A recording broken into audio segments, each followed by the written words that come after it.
¿Cómo les va? Estamos nuevamente en otro espacio, el espacio de Elsa, valga la redundancia, esta vez correspondiente al primer jueves del mes de mayo de este año, el 2024.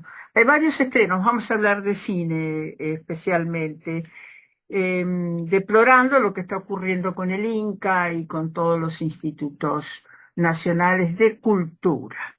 Dicho esto, decimos lo siguiente. Se ha estrenado Garfield, que es una animación de Profesión Peligro también, de David Leitch, con Ryan Gosling, que acaba de decir que le encanta el helado argentino y las medialunas, que son los croissants, pero más chiquitos. En realidad es lo mismo, nada más que tiene otra forma y otro armado en la masa, con menos grasa y demás. Bueno, muy bien. Tenemos La Habana de Fito, Amor, Mentiras y Sangre. Y bueno, vamos a hablar en principio de otras películas que a veces no están en el listado general que se ofrece en distintos sitios de internet, ni hoy en día se sabe a ciencia cierta cuáles son todos los estrenos que se puedan ofrecer cada jueves en las salas de nuestro país. Los que nosotros tenemos como seguro, además de los que dijimos y de los que sí hemos hecho porque por eso vamos a hablar. El comentario es de lo siguiente. Un hombre que escribe, que es un documental de Liliana Paolinelli, que hubo que verla, visionarla en grupo, porque no facilitaban el link a todos, tenía miedo la directora bueno, no sé, que vendiésemos por poco la película, no sé, una cosa por el estilo. Bueno, nos habla de Abelardo Castillo, este gran escritor argentino que ha dejado teatro, ensayos, novelas, cuentos, poco antes de morir. Tal como se lo ve, uno nunca hubiese dicho que 2 años después fallecía, ¿verdad?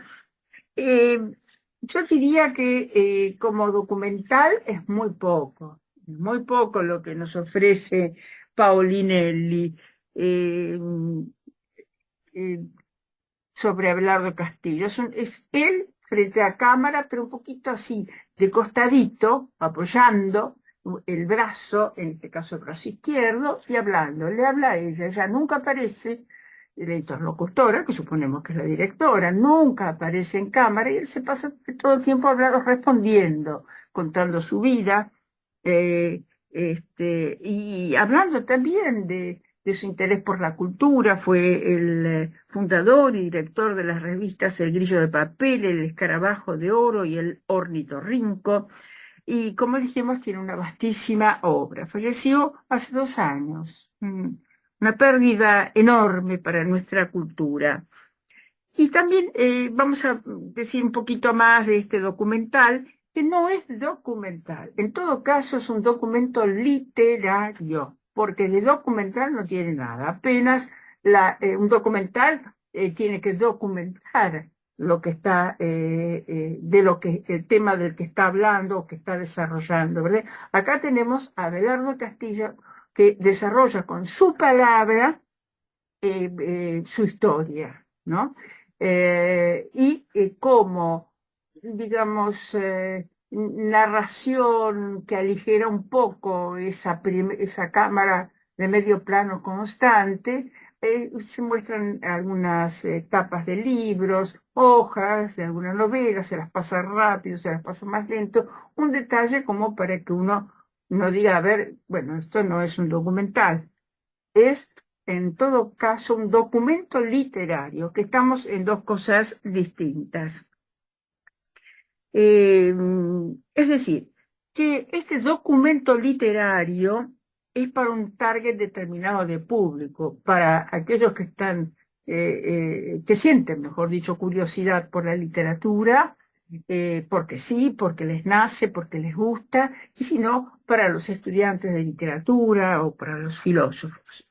Eh, Recordemos que fue un protagonista de los 70, eh, y por lo cual él habla de los 70, habla de la concepción del escritor. Él no se considera un escritor, lo dejamos así en presente, y los talleres que ofreció a lo largo de su vida, y lo que él considera la actitud del escritor como un oficio. Es cotidiano, hay que trabajar en eso todos los días. No es que a uno se le ocurra una idea, uy, y ahí va, la escribe y ya es escritor. Es un oficio. Es muy interesante desde ese punto de vista este documento literario. Pero le decimos a Liliana Paulinelli que, como desde hace más de 20 años hacemos comentarios así casi de entre casas sobre las películas, con todo respeto, no es un documental. Eh, para ver, para aquellos que estén interesados en conocer la postura, incluso ideológica, de Abelardo Castillo y su extensa obra, teniendo en cuenta que falleció poco después de este documental. La otra película de la que vamos a hablar es La noche adentro, de Carlos Piazza y Alejandro Alonso, con Mónica Lairana, Valeria Luz Aparicio y Chicho Vargas. Es un intenso thriller, diría yo, sobre las libertades individuales. Y llega desde Mendoza esta película, filmada en el departamento de Lavalle, sobre el caso de un padre y una hija que viven en un lugar desolado, muy inhóspito, y a ese hogar llega, a esa casa que es casi medio choza, medio casa, llega una chica revolucionaria muy mal herida. La película es muy silente, tiene muy pocos diálogos, pero está muy bien trabajada la fotografía con medios planos y en algún momento el primer plano de los rostros de estos tres personajes que tienen que convivir a la fuerza. María es la hija de este hombre uranio, osco, que se ha acostumbrado a no hablar, pero que sabe dónde va su hija y cómo curar a la revolucionaria malherida, que por momentos se siente muy incómoda, quiere escapar, pero en verdad esa choza, casa, se está transformando ese hábitat en una especie de cárcel para los tres. ¿Por qué? Porque las fuerzas militares, pues la historia está ubicada justamente en el año 78, están recorriendo esos parajes tan alejados de una ciudad, e inhóspitos, pensando en que los revolucionarios pueden andar por ahí. Y han matado a un hombre cerca de esa casa choza, hay que resguardarse. La película es interesante, probablemente tenga un final, qué sé yo, un tanto insólito, yo diría, aunque coherente con la temática. Lo que estaría de más, para mí lo que está de más, dentro de esto que no le veo una razón de ser, se podría haber hecho desde otro lugar, pero es el fenómeno artístico que estamos analizando, es eso, es lo que se hizo. Entonces, lo que se hizo es que María, la hija, que tiene los ojos de la desesperanza, de la persona que casi sin vida, siendo una mujer relativamente joven, muy abandonada, se enamora de esta chica o tiene necesidad de comunicarse a través del sexo con esta joven revolucionaria.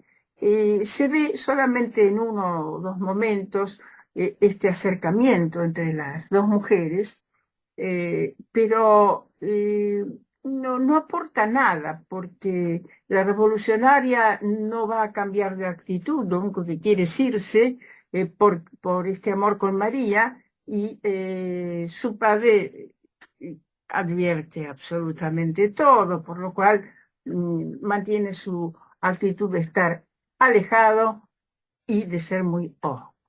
Es una película interesante. Es una película interesante, La noche adentro, así que decimos que es una buena película para ver, de Karina Piazza y Alejandro Alonso, y además es un thriller, porque cuando vemos que se van acercando las fuerzas policiales, pasan cosas, que yo no estoy diciendo, obviamente, van a pasar cosas y cosas muy graves, eh, estamos ante un policial. Entonces, me parece muy redondito, con esta salvedad que hago de ese amor, y que a lo mejor se pudo haber evitado, pero como está, decimos, no nos gustó eso porque no aportó nada, nada más. El otro documental que vimos y que nos encantó,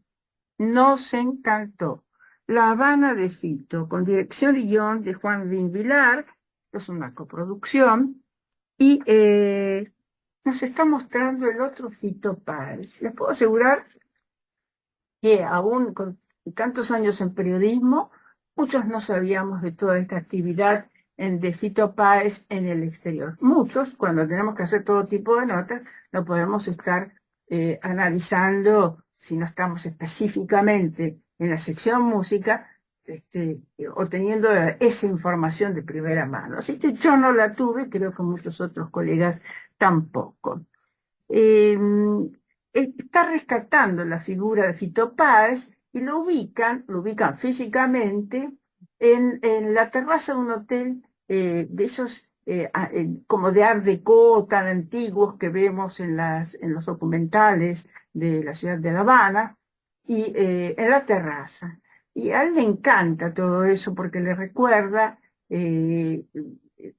muchas cosas. Y una de las cosas que dice Fito y que realmente toca el alma, más allá de tener una serie de melodías preciosas, ¿no? Tiene realmente melodías preciosas. Tal vez en lo personal su voz ha cambiado mucho, no canta hoy en día, pero sigue siendo Fito Páez. Bueno, dicho esto, digamos también que él desnuda un poco su alma ante su interlocutor en esa terraza.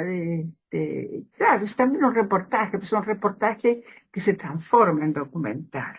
Y voy a explicar por qué. Bueno, y él desnuda su alma, vamos a cerrar eso que acabo de decir con la información correspondiente, porque dice que cuando él llega en 1986 a La Habana.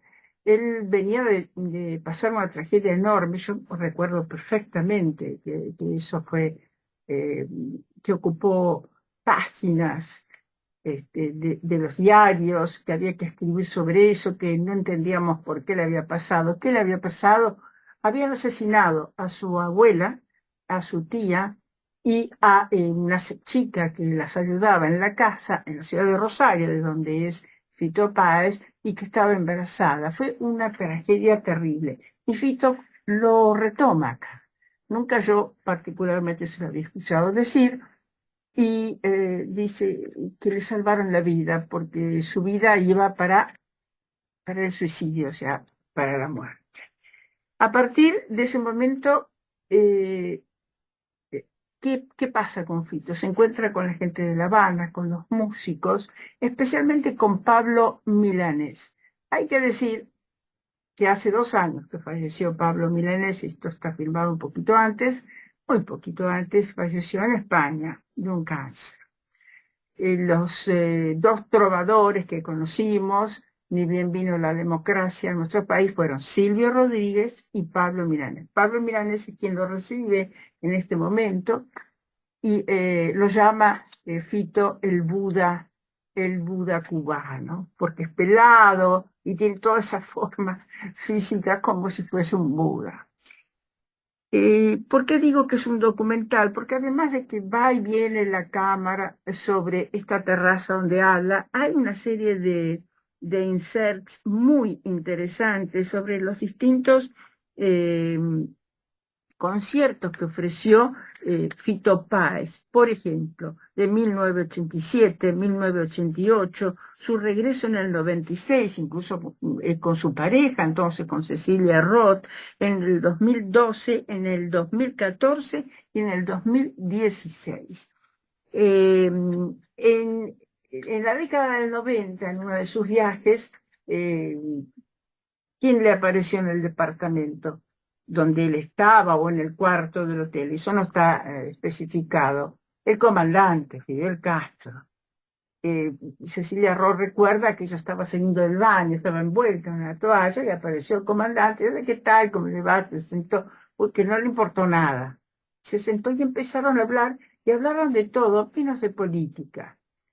Fito reconoce que no es muy, no estaba sobre todo en ese momento muy especializado, conocedor de lo que era bueno, de lo que era malo, hasta que se entera en otro de sus viajes de que hay un fusilamiento ordenado por Fidel Castro de unos secuestradores, y él dice, no, eso no se puede fusilar, no se puede matar, y se lo dice al comandante. Eh, en otro momento, él siente que el gobierno de Menem, que apoya después de mucho tiempo nuevamente el embargo a Cuba de parte de Estados Unidos, él le pide disculpas a Fidel Castro. Y Fidel Castro, con una gran sabiduría, por cierto, por lo que dice, le comenta, esa es cuestión de presidentes. Acá estamos usted y yo hablando de otras cosas. Bueno, quiero decir que es muy rico este documental, lo recomiendo. eh, y, y lo recomiendo además porque se suman testimonios, que eso es lo que hace también un documental, de Carlos Alfonso, de Eve Valdés, de Santiago Feliú, de la Bam Bam Orquesta con fílmicos de la época, del ministro Roberto Robaina, de Luis Alberto García y Cecilia Roth también, como dijimos, entre tantísimos otros. Eh, yo creo que es es hermoso el documental, cumple con lo que tiene que cumplir, mostrarnos al entrevistado y además hacer una búsqueda de material. Acá ha habido una búsqueda de las primeras presentaciones de Fito Páez en La Habana. Lo más interesante para mí resultó un pensamiento que desarrolló sobre la presencia de Fito Páez Pablo Milanés. Es decir, nosotros teníamos acostumbrados el oído al rock anglosajón. Y de pronto viene a tocar de la Argentina, este muchacho flaco, alto, enrulado, desparpajado absolutamente, y en castellano. Nosotros decíamos, pero qué raro que es esto, pero es rock, y es rock en castellano, dándole la importancia que ha tenido y tiene el rock nacional, sobre todo en la década del 80, y un poquito antes también. Nuestros artistas del rock nacional son, tanto como los artistas, como los actores, actrices, cada uno en su rubro, pero el rock nacional tuvo un papel muy importante en mantener nuestros corazones con ganas de tener libertad y no más dictadura. Bueno, esto sería prácticamente todo por este jueves. Como siempre les digo, sean benévolos en sus comentarios y los espero la próxima semana, Dios mediante. Muchas gracias.